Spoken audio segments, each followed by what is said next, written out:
আমি প্রণাম করি ডাক্তার ইন্দ্রনীল সাহাকে। তিনি বলেছেন আমার দেশ আগে, রোজগার পরে। ভারতীয় পতাকা পদদলিত হয়েছে। আমি বাংলাদেশের রুগীদের চিকিৎসা করব না।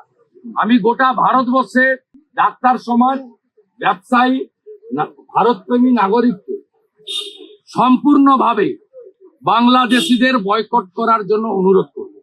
বাংলাদেশের মৌলানা যদি বলতে পারেন যে প্রামাণিক সিল হিন্দু সম্প্রদায়ের নাপিতদের কাছে চুল দাড়ি কাটবেন না, মোদকদের কাছ থেকে মিষ্টি নেবেন না, ময়রা হিন্দু বাড়িতে মিষ্টি বানিয়ে খান। আমিও এখান থেকে ভারত প্রেমীদের বলতে চাই, রাষ্ট্রবাদীদের বলতে চাই, কড়া উত্তর দেওয়ার সময় এসেছে।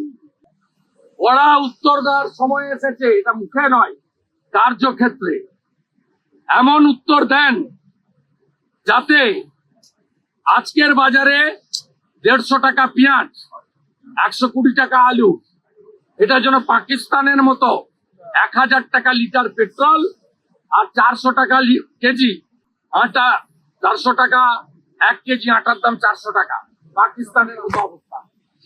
বড় বড় কথা, বড় বড় কথা।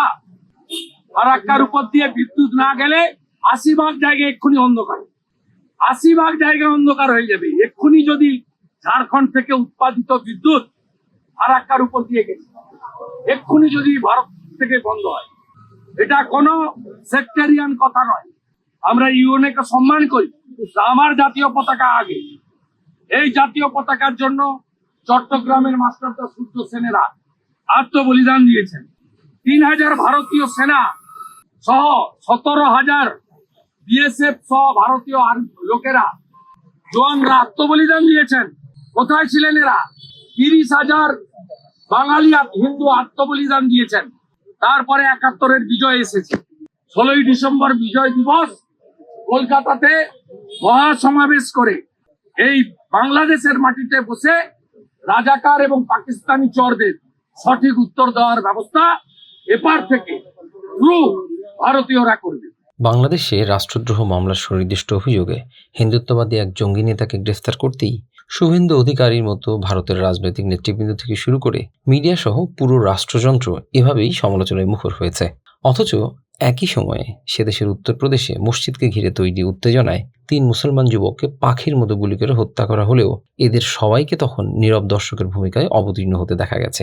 স্বাভাবিকভাবেই তাই প্রশ্ন উঠেছে, ভারতের রাজনৈতিক মহল নিজ দেশে মুসলমান নিধন ইস্যুতে নীরব হলেও বাংলাদেশে অপেক্ষাকৃত নিরাপদ হিন্দু গোষ্ঠী নিয়ে এতটা সরব কেন? চরম পরিণতির জন্য ডক্টর ইউনূসের সরকার প্রস্তুত থাকুন। পশ্চিমবঙ্গ বিধানসভায় বিজেপির দলনেতা শুভেন্দু অধিকারী শেখ হাসিনার পতনের পর বেশ কিছুদিন ধরেই তিনি বাংলাদেশ বিরোধিতায় যেন মেতে উঠেছেন। কখনো বাংলাদেশিদের ভিসা বাতিল, কখনো সীমান্তে সমাবেশ অবরোধের ঘোষণা, কখনো ডক্টর ইউনূস সরকারকে চরম মূল্য দেওয়ার হুমকি, আবার কখনো ভারতীয় পণ্য বাংলাদেশে ঢুকতে না দেওয়ার কথা বলেছেন তিনি।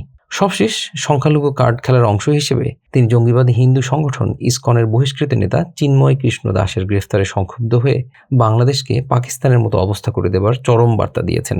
একই ইস্যুতে ডক্টর ইউনূস সরকারকে এক হাত নিতে কম যায়নি ভারতীয় বিভিন্ন মিডিয়া আউটলেটও। বিশেষ করে কলকাতা ভিত্তিক রিপাবলিক বাংলা টিভির মলম বিক্রেতা ঢঙের উপস্থাপক ময়ূখ রঞ্জনের কথা না বললেই নয়। সমস্ত ভারতীয় স্যাটেলাইট চ্যানেল বন্ধ করে দিলেন মোহাম্মদ ইউনূস। এর শিক্ষা ইউনূস পাচ্ছে। শুধু শুভেন্দু বা ময়ূখ রায় নন, চিন্ময়কে গ্রেপ্তার ও হিন্দুদের উপর কথিত হামলা বৃদ্ধির অভিযোগ ঘিরে চলমান উত্তেজনার মাঝে পরপর 2 দিন অর্থাৎ আগের দিন বৃহস্পতিবারের ধারাবাহিকতায় শুক্রবারও ভারতের সংসদে এই নিয়ে আলোচনা হয়েছে। এদিন ভারতের পররাষ্ট্রমন্ত্রী এস জয়শঙ্কর বাংলাদেশ পরিস্থিতি নিয়ে সংসদে দেয়া বিবৃতিতে বলেছেন, বাংলাদেশে সংখ্যালঘু সহ সকল নাগরিকদের সুরক্ষা নিশ্চিত করার দায়িত্ব ডক্টর মোহাম্মদ ইউনূসের নেতৃত্বাধীন অন্তর্বর্তী সরকারের। লোকসভায় এক সংসদ সদস্যের প্রশ্নের জবাবে জয়শঙ্কর বলেছেন, ভারতের সরকার এসব ঘটনার বিষয়ে গুরুতরভাবে বিবেচনায় নিয়েছে এবং বাংলাদেশ সরকারের কাছে দিল্লির উদ্বেগ জানিয়ে দেওয়া হয়েছে। তিনি বলেন, বাংলাদেশে সাম্প্রতিক দুর্গাপূজা উৎসবের সময় মন্দির ও পূজা মণ্ডপে হামলার খবরও প্রকাশ্যে এসেছে। এই হামলার পর বাংলাদেশ সরকার শান্তিপূর্ণভাবে দুর্গাপূজা উদযাপন নিশ্চিতে সেনাবাহিনী ও বর্ডার গার্ড বাংলাদেশ তথা বিজিবি মোতায়েন সহ বিশেষ নিরাপত্তা ব্যবস্থা গ্রহণের নির্দেশনা জারি করেছিল। ভারতের এই পররাষ্ট্রমন্ত্রী জোর দিয়ে আরও বলেন, সংখ্যালঘু সহ বাংলাদেশের সকল নাগরিকের জীবন ও স্বাধীনতা রক্ষার প্রাথমিক দায়িত্ব বাংলাদেশ সরকারের উপরই বর্তায়। এদিকে একই দিন শুক্রবার চিন্ময় কৃষ্ণ দাসের গ্রেপ্তার ও সংখ্যালঘুদের নিয়ে দিল্লিতে নিয়মিত প্রেস ব্রিফিংয়ে কথা বলেছেন ভারতের পররাষ্ট্র মন্ত্রণালয়ের মুখপাত্র রণধীর জয়সওয়াল। ব্রিফিংয়ে উপস্থিত সাংবাদিকদের বেশিরভাগই বাংলাদেশ পরিস্থিতি নিয়ে জয়সওয়ালকে বিভিন্ন ধরনের প্রশ্ন করেন। এ সময় রণধীর বলেন, ক্রমবর্ধমান সহিংসতা ও উস্কানিমূলক ঘটনাকে শুধু গণমাধ্যমের অতিরঞ্জন বলে উড়িয়ে দেওয়া যায় না। আমরা বাংলাদেশকে সংখ্যালঘুদের সুরক্ষার জন্য পদক্ষেপ নেওয়ার আহ্বান জানাই। হিন্দুদের উপর হামলা নিয়ে আমরা বাংলাদেশের সঙ্গে সার্বক্ষণিক যোগাযোগ রাখছি। হিন্দু সহ অন্যান্য সংখ্যালঘুদের ওপর হুমকি এবং হামলার বিষয়টি বাংলাদেশ সরকারের কাছে শক্তভাবে সার্বক্ষণিক উত্থাপন করছে ভারত। এ ব্যাপারে আমাদের অবস্থান পরিষ্কার। সব সংখ্যালঘু নিরাপত্তা নিশ্চিতের যে দায়িত্ব বাংলাদেশের বর্তমান অন্তর্বর্তীকালীন সরকারের রয়েছে সেটি তারা পালন করবে বলে আশা করি। শুধু বিজেপি নেতৃত্বাধীন ভারতের কেন্দ্রীয় সরকারই নয়, তাদের রাজনৈতিক প্রতিপক্ষ কংগ্রেসও চিন্ময় কৃষ্ণ দাসের গ্রেফতার ও তথাকথিত হিন্দু আক্রমণ নিয়ে এবার উচ্চকণ্ঠ হয়েছে। বিজেপির সাথে ভেদাভেদ ভুলে কংগ্রেস নেত্রী প্রিয়াঙ্কা গান্ধী ওয়াদ্রাও বাংলাদেশের পরিস্থিতি নিয়ে তার এক্স অর্থাৎ সাবেক টুইটার হ্যান্ডেলে ক্ষুব্ধ প্রতিক্রিয়া দিয়েছেন। ওই স্টেটাসে তিনি লিখেছেন, চিন্ময় কৃষ্ণ দাসের গ্রেপ্তার ও সংখ্যালঘু হিন্দুদের উপরে ক্রমাগত ঘটে চলা সহিংসতার সংবাদ অত্যন্ত চিন্তাজনক। এরপর তিনি উল্লেখ করেছেন, আমি কেন্দ্রীয় সরকারের কাছে আবেদন করব যাতে এই বিষয়ে হস্তক্ষেপ করা হয় এবং সংখ্যালঘুদের নিরাপত্তাও নিশ্চিত করার বিষয়টি বাংলাদেশ সরকারের কাছে জোরালোভাবে তুলে ধরা হয়। তবে কোনো রকম নর্তন কুর্দন বা ভনিতা না করে তুলনামূলকভাবে সংযত ও স্বভাবজাত বক্তব্য দিয়েছেন পশ্চিমবঙ্গের মুখ্যমন্ত্রী মমতা ব্যানার্জি। সেই সাথে কৌশলে বিজেপির মুসলমান বিদ্বেষী ভূমিকার কথা বলতেও ছাড়েননি তিনি। সেন্ট্রাল গভর্নমেন্টে যারা আছেন তারাও তো পার্টিকুলার একটা ধর্মের বিরুদ্ধে প্রচন্ড একটা ভিন্ডিকটিভ অ্যাটিটিউড নেন। আমরা মনে করি কোনোটাই ঠিক নয়। মন্দিরও থাকবে, মসজিদও থাকবে, গুরুদ্বারাও থাকবে, গির্জাও থাকবে। আমরা শান্তির পক্ষে, আমরা উন্নয়নের পক্ষ। ধর্মীয় মতামত প্রত্যেকে যেন পালন করতে পারে তার স্বাধীনতা অনুযায়ী আমরা এটার পক্ষে। আমরা দুঃখিত, আমরা মর্মাহত। দেখুন, বাংলাদেশটা একটা অন্য দেশ, ভারতবর্ষটা একটা অন্য দেশ। ওদিকে ভারতে উত্তরপ্রদেশের সাম্ভালে মুঘল আমলের একটি মসজিদকে ঘিরে উত্তেজনায় পুলিশের গুলিতে 3 মুসলমান নিহতের পর খানিকটা থমথমে পরিস্থিতি বিরাজ করছে। ওই ঘটনার পর সাম্ভালে স্কুল কলেজের পাশাপাশি ইন্টারনেটও বন্ধ করে দেওয়া হয়। অথচ ভারতের ধর্মীয় উপাসনালয় আইন 1991 অনুযায়ী দেশের স্বাধীনতার সময় কোনো মন্দির, মসজিদ বা গির্জার চরিত্র যা ছিল তা বদলানো যায় না।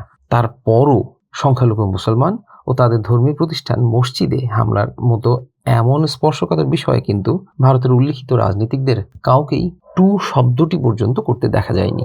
বস্তুত বিজেপি আসার পর থেকেই ভারতে মুসলমান নিধনের প্রক্রিয়া জোরদার হতে শুরু করেছে। সাম্প্রতিক বছরগুলিতে মুসলমানদের নাগরিক অধিকার ক্রমশ সংকুচিত হয়ে এসেছে দেশটিতে। এরই ধারাবাহিকতায় রাষ্ট্রীয় পৃষ্ঠপোষকতায় মসজিদ গুঁড়িয়ে দিয়ে মন্দির স্থাপনের বিভিন্ন ঘটনা যেমন ঘটেছে, তেমনি ফ্রিজে গরুর মাংস রাখার অপরাধে পুলিশ দিয়ে মুসলমানদের ঘরবাড়ি গুঁড়িয়ে দেওয়ার ঘটনাও ঘটেছে। এমনকি সংখ্যাগরিষ্ঠ হিন্দুদের খুশি করতে মসজিদে জয় শ্রীরাম স্লোগান দেওয়া কোনো অপরাধ নয় বলে ফতোয়াও জারি করা হয়েছে দেশটিতে। অথচ বাংলাদেশে এসবের কোনোটি ঘটেনি। যুক্তরাষ্ট্রভিত্তিক সংবাদ সংস্থা ভয়েস অব আমেরিকার নতুন এক জরিপে দেখা গেছে, বাংলাদেশের অধিকাংশ মানুষ মনে করছেন ডক্টর ইউনূসের অন্তর্বর্তীকালীন সরকার দেশের ধর্মীয় এবং জাতিগত সংখ্যালঘু জনগোষ্ঠীকে বিগত আওয়ামী লীগ সরকারের চেয়ে বেশি নিরাপত্তা দিতে পারছে। সম্প্রতি পরিচালিত এই জরিপে দেখা গেছে 64.1% উত্তরদাতা মনে করেন অন্তর্বর্তী সরকার আগের সরকারের তুলনায় সংখ্যালঘুদের বেশি সুরক্ষা দিচ্ছে। এই জরিপের ফলাফল দেখে স্বাভাবিকভাবেই যে কোনো সচেতন মনে প্রশ্ন জাগতে বাধ্য, নিজ দেশে সংখ্যালঘু মুসলমানদের সুরক্ষা দিতে ব্যর্থ ভারত তার প্রতিবেশী রাষ্ট্র বাংলাদেশের সংখ্যালঘু ইস্যুতে এতটা তৎপর কেন? বাংলাদেশের ব্যাপারে অপ্রয়োজনীয় রাজনৈতিক তৎপরতা, মিডিয়া ট্রায়াল ও দেশে বিদেশে মিথ্যে প্রোপাগান্ডার মাধ্যমে ভারত আসলে কি চাইছে? তাহলে কি ভারতের আশ্রয় প্রশ্রয় থেকে পতিত শেখ হাসিনার ক্ষমতায় ফেরার অহর্নিশ চেষ্টার সাথে এসব তৎপরতার কোনো যোগসূত্র আছে? এইসব প্রশ্নের পাশাপাশি জনমনে আরও একটি বিষয় ঘুরে ফিরে আসছে, বাংলাদেশ কেন ভারতে সংখ্যালঘু তথা মুসলমান নিধনের ব্যাপারে আরও সরব ও প্রতিবাদ মুখর হয় না?